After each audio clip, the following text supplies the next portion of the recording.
Hello everyone. In this lecture, I'm going to teach you about a really great example of the Sacra Conversazione iconography. We can find it in the piece that is on the screen here, Giovanni Bellini's Pesaro Altarpiece. So I mentioned on the Satori guide that Venetian art of the 15th century is really dominated by the artists of the Bellini family. You have the father, Jacopo, who has two sons, Giovanni and Gentile Bellini, and he also has a son-in-law who is the famous artist Andrea Mantegna. So this is a really important artistic family. Now, Jacopo Bellini is pretty traditional in the way he creates works of art. He is very much still influenced by the older Byzantine iconic style, but his sons, Giovanni and Gentile, really take his style in a lot of new different directions.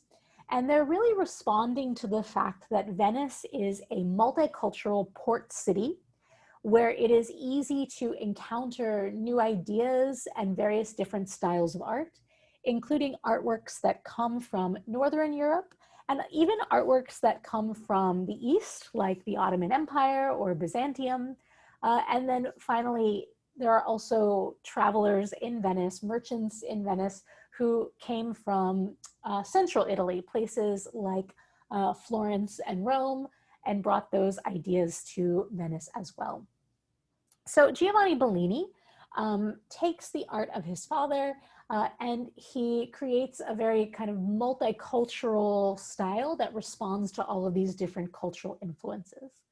For one thing, in Giovanni Bellini's paintings, we definitely see an influence from the kind of humanism that is developing in central Italy in places like Tuscany. You can see that he is really interested in the rebirth of classical elements.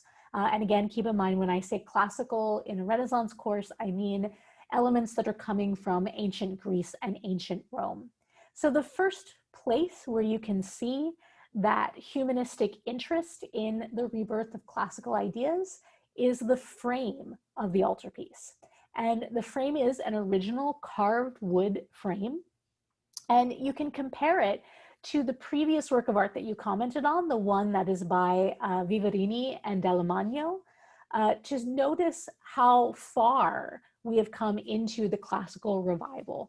Vivarini and Dallamagno's painting above had a very Gothic frame with finials and tall pointy elements, whereas Bellini's altarpiece here has more classical elements. The piers on the sides of the frame are Corinthian, so they are the classical order of architecture. The other architectural framing pieces in that frame are also classical. And the decoration of those elements are classical as well. So let me give you an example. The classical entablature, you can see the corner of it here. An entablature is the horizontal part of an architectural framework, either in a building or in a frame like this. That is the horizontal piece that rests on top of the columns, right? So we've got columns here, and then we have the horizontal piece, and that is the entablature. And the entablature is made up of a couple of different pieces. You have the cornice, the frieze, and then the architrave. And this is all very classical architectural language, and it's decorated in a classical way as well. So the cornice and the architrave both have this egg and dart motif, which is super classical. And then the cornice also has these dentils, which are these kind of vertical decorations. They might, those of you who know classical architecture well, might think of them as resembling the metopes and triglyphs in a classical temple. Now, this frame serves a really important function in the schema of the altarpiece because the frame kind of turns the painting into a window. The painting itself looks out onto this wider world using a lot of different techniques to show depth. So it doesn't look like you're looking at a framed painting. Instead, it looks like the frame is a window frame and the picture is a window. And this is a really important feature of Italian Renaissance art, is they wanted you to think the painting had depth. They didn't want you to think it was flat. They wanted to fool you into thinking you were looking at a window that the painting extends out into the world. So the iconography here, at least the center part, is pretty traditional. You have an image of Jesus up in heaven, crowning his mother, the Virgin Mary, as the Queen of Heaven after she has died. Right? So according to Catholics, after the Virgin Mary died, her body ascended up into heaven, where she rejoined her son, and he crowns her Queen of Heaven. So this is a scene that is meant to take place in heaven. And traditionally in medieval art and Byzantine art, and in very early Renaissance art, they definitely showed it taking place up in heaven. You can look at Paolo da Venezia's Santa Chiara altarpiece on the left. That scene looks so heavenly, whereas Bellini is starting to do things a little bit differently. Instead, this scene that is supposed to take place up in heaven actually looks like it's taking place more in our world. Paolo da Venezia uses this kind of infinite seeming ether, the gold background, versus Bellini, who uses a real landscape. And this landscape has this open architectural structure in it that's very interesting. And let me get to that. You can see this very classical open architectural structure. It also has a window in it. So you've actually, when you look at the frame and then you look at this architectural element, it actually looks like a window within a window, which only serves to highlight the spatial recession in the work of art. So it looks like a window within a window, but at the same time, it also kind of looks like a painting within a painting, which draws attention to this as a made object, thus highlighting the skill of Giovanni Bellini.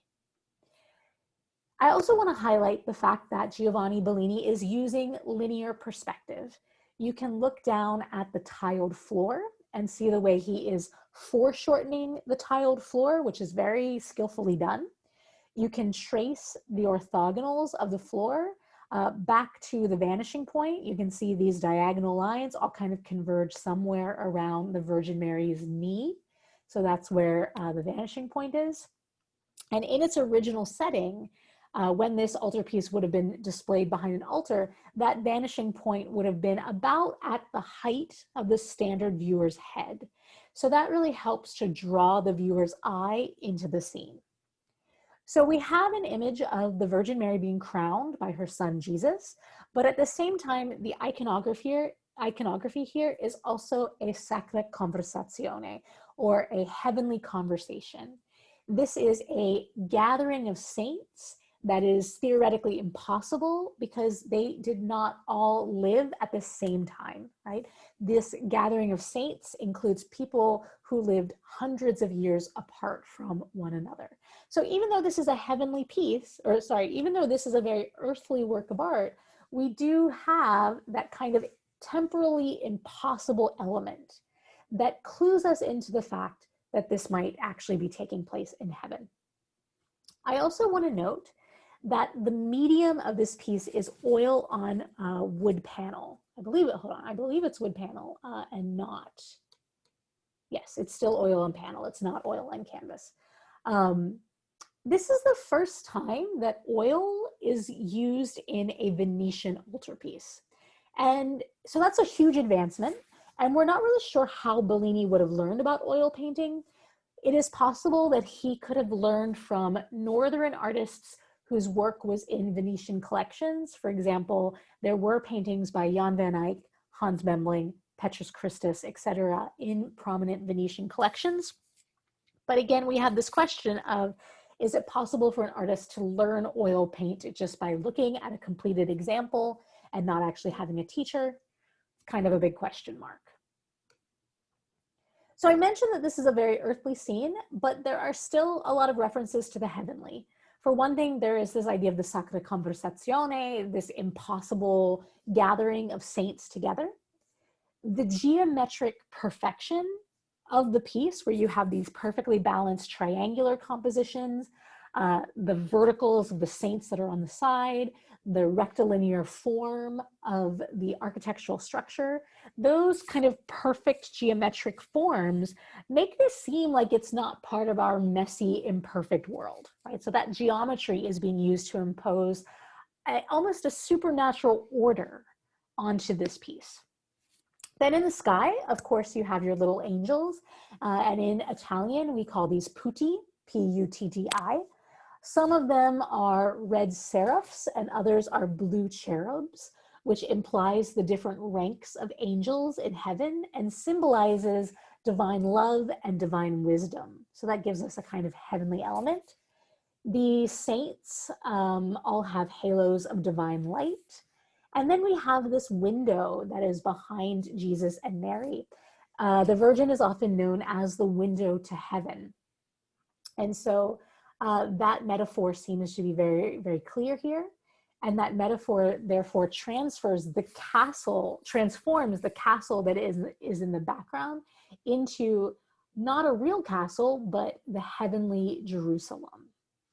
So we still have the idea that an altarpiece should embody the meeting of heaven and earth. Because again, this is the backdrop to Mass, a time when divine power floods through the church and through the members of the congregation. It's a Mass. The Eucharist is meant to be a meeting of heaven and earth, bringing together these two things, and the altarpiece is meant to do the same thing as well.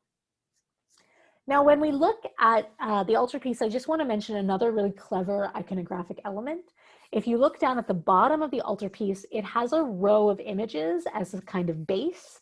And that base of an altarpiece we call a predella, and it has a series of scenes. The one that is in the center, right here, is the birth of Christ, the nativity scene. Then up at the top, you have an image of the death of Christ. And then in the center, you have an image of Christ resurrected in heaven. So there's a central axis that goes through this painting, and it gives you the main highlights of the story of Jesus and why he's important, right? We get the adoration of his birth, we get his death, his sacrifice, and then his resurrection as basically the King of Heaven with his mother, the Queen of Heaven, by his side.